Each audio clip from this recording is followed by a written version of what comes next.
Welcome to the deep dive. Today we're getting into something that affects, well, pretty much everyone. Setting healthy boundaries. Yeah, those invisible lines. Exactly. The ones that are supposed to protect us, shape our relationships, but honestly, they can feel really awkward to draw sometimes. Absolutely. We're going to explore why they're not about being selfish, but actually essential for, a healthier life. And less stress, hopefully. Definitely less stress. It's surprising how many people feel, well, guilty just thinking about setting limits. Right, like you're doing something wrong. Yeah, but when you look at what good boundaries actually bring, like stronger relationships, more self-respect, actual peace of mind, that guilt, it kind of starts to fade. So, for this deep dive, we're leaning on Boundaries Updated and Expanded Edition by Dr. Henry Cloud and Dr. John Townsend. Great resource. It really is. Yeah. And just a heads up, the book uses examples, really vivid ones, but they're composites from the author's work. Names, details, all changed for privacy. Right, standard practice, but the principles are solid. Our goal here is to pull out the key stuff. Hmm. What are boundaries? Really? Why do we need them? What goes wrong? How do these patterns even start? And importantly, how can you actually, set them? And stick to them. We'll look closely at how boundaries affect your connections with people, that sense of self-worth, and just your overall mental well-being. We'll also touch on spotting those toxic patterns where a boundary is clearly needed. Yeah, the red flags. Yeah. And getting practical, how to say no without that awful guilty feeling, and finding that balance, between being kind but also firm. Okay, let's dive in. When we talk boundaries in this context, what are we actually picturing? It's not like building a fortress, is it? No, not at all. Not a wall. The book uses a great analogy. Yeah. Think about your house and your yard. There's a property line, right? It tells you where your lawn ends. Exactly. Emotional and spiritual boundaries are like that. They define what's your responsibility and what's not. Your feelings, your choices, your effort, that's your yard. Other people's feelings, their choices, how they react to your choices, that's their yard. You're not responsible for mowing their lawn, basically. Huh, okay, I like that. So it's about knowing what's me and what's not me. Precisely. But it's not about isolation. The key thing is these boundaries aren't solid walls. Think of them more like really good fences with gates or maybe filters. Filters, how so? They let the good stuff and support, love, connection, but they keep the harmful stuff out, disrespect, control, negativity. You decide what comes through the gate. It's intentional. Okay, filters, not walls. That feels different, more active. It is, and it connects to that idea of being, connected to others, but still being your own person, maintaining your integrity. The book even mentions that God has boundaries. That's kind of a big thought. It is, isn't it? But think about it. God defines himself by what he loves, what he dislikes, his plans, what he allows, what he doesn't. That's definition. That's boundaries. It shows that having definition, having limits, is fundamental. Exactly. It's part of being a healthy, whole self. So, if they're so fundamental, why is it so hard? Why do we struggle so much with saying no or holding the line? Well, the book links it back to protecting our inner selves, our souls, you could say. Like that verse, Proverbs 4.23, guard your heart. Boundaries are how we do that guarding. Okay. They let us take in the good things, like nourishment from healthy relationships. Without them, we just get depleted, constantly giving out, never refilling. Yeah, drained, resentful even. Totally.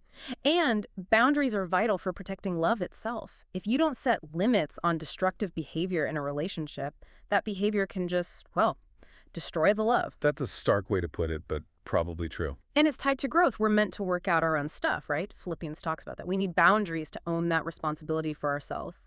Can't grow if you're constantly pulled off course by others. Right, so it's self-protection, but also about enabling growth, yours and maybe theirs too. The book makes this distinction, being responsible to someone versus for them. Can you unpack that a bit? Yeah, that's huge.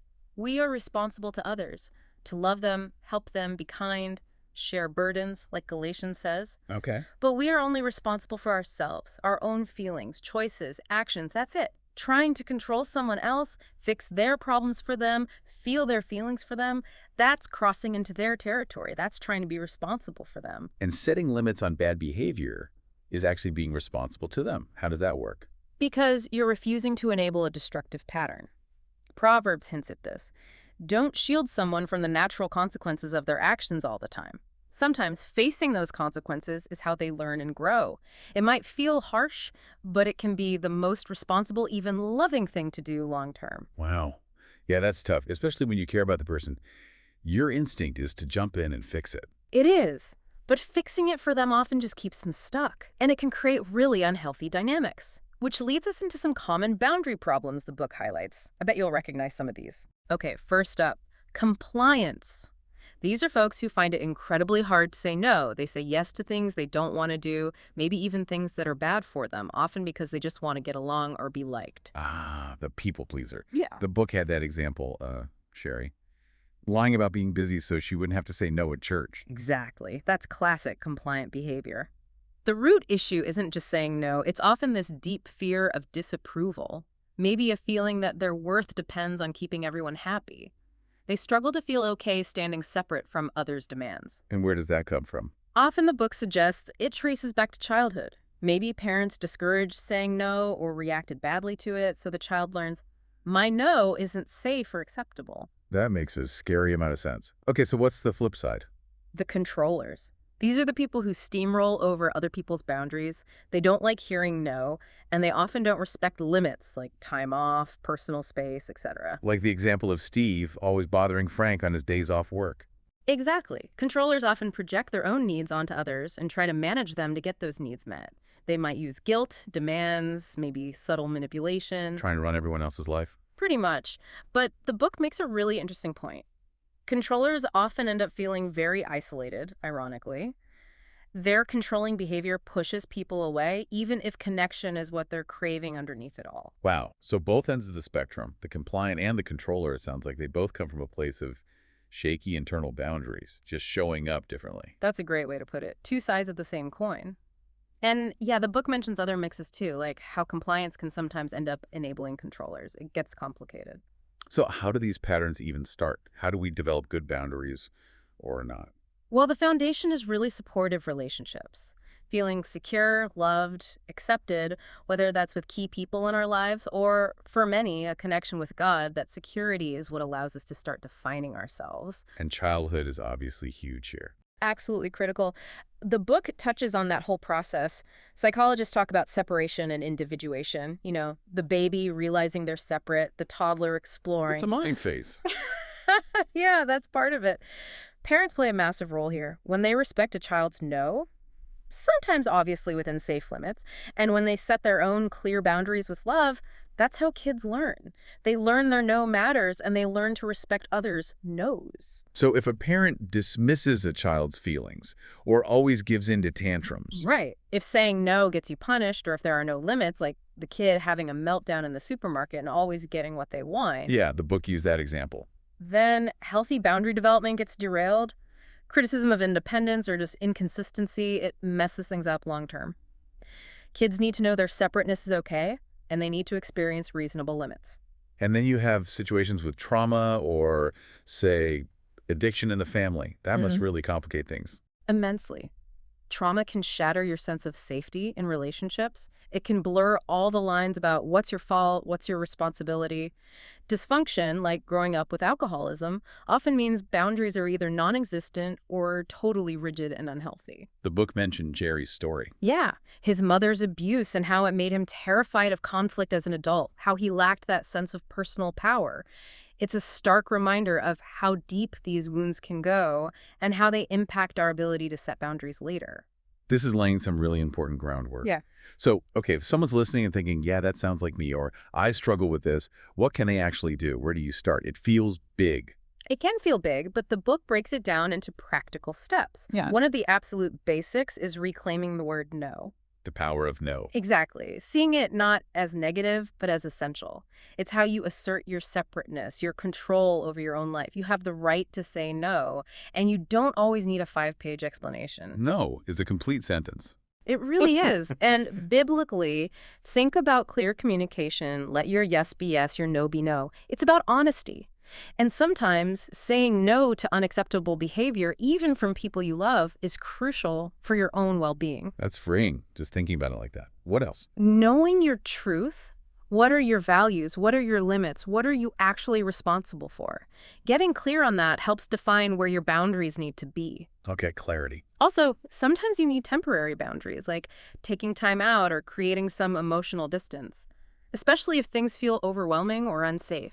It's not about shutting down forever, but giving yourself space to think, to regain control. Like hitting pause. Exactly. And crucially, don't try to do it alone if it's really tough. Seek support. Friends, support groups. Yes. Trusted friends, maybe a therapist, support groups, especially if you're dealing with things like addiction or control or abuse in a relationship.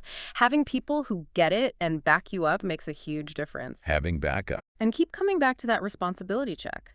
Am I responsible to this person or for them? Am I trying to control their outcomes, or am I focusing on my own part? Remembering that people ultimately face the consequences of their choices. The whole sowing and reaping thing. The reminder again. It seems central. But what about the fear? People worry, right? Oh, yeah. Big time. Fear of losing love, fear of making someone angry, fear of being lonely, fear of not being the nice person anymore. The book really pushes back on the idea that love means always saying yes. Healthy love respects limits. Setting boundaries can actually build respect. And it talks about hurt versus harm. That seems important. Very important. Setting a boundary might cause temporary hurt feelings. Someone might be disappointed you can't do what they asked. But that's not the same as harming them. Often, being clear, even if it causes a little short-term discomfort, is much healthier for the relationship long-term than letting resentment build. Like Jason in the book needing to say no to his partner. Right. That initial hurt paved the way for a healthier dynamic. And communication is key here. Be direct. Be honest. Unspoken boundaries just lead to passive aggression or confusion. Speak the truth, like Ephesians says. So it's not selfish. That's another big worry. No. The book frames it as stewardship. You're taking care of the resources God gave you, your time, energy, talents, emotional well-being.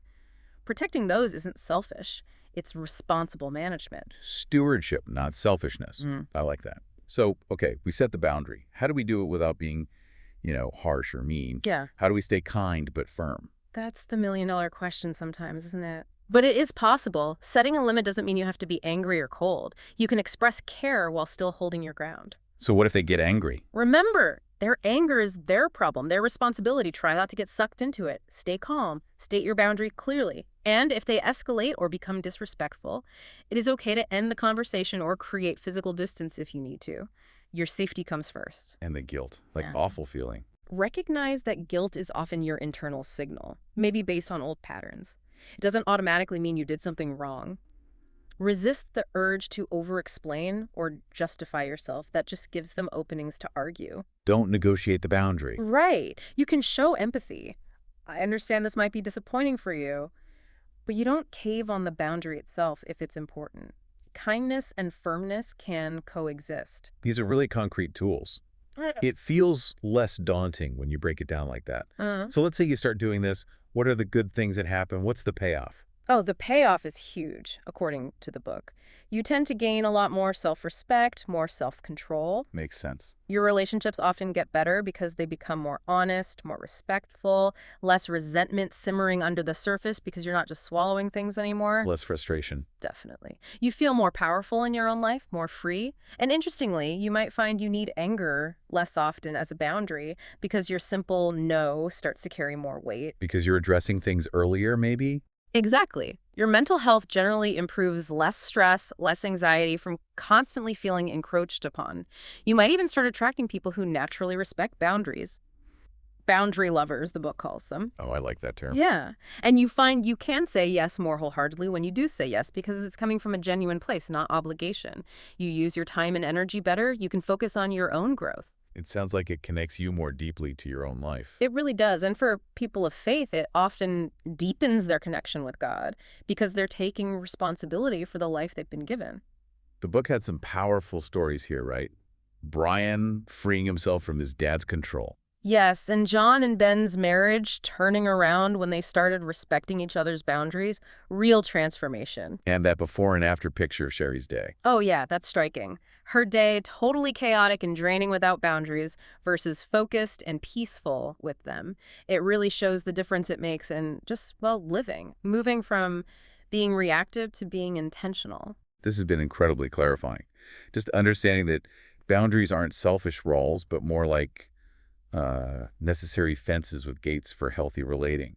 It's a big shift. It really is, and it's a process, you Yeah. know? It takes practice, awareness, sometimes getting support. You won't get it perfect overnight. So definitely not. There'll be bumps. For sure. Resistance from others, resistance inside yourself.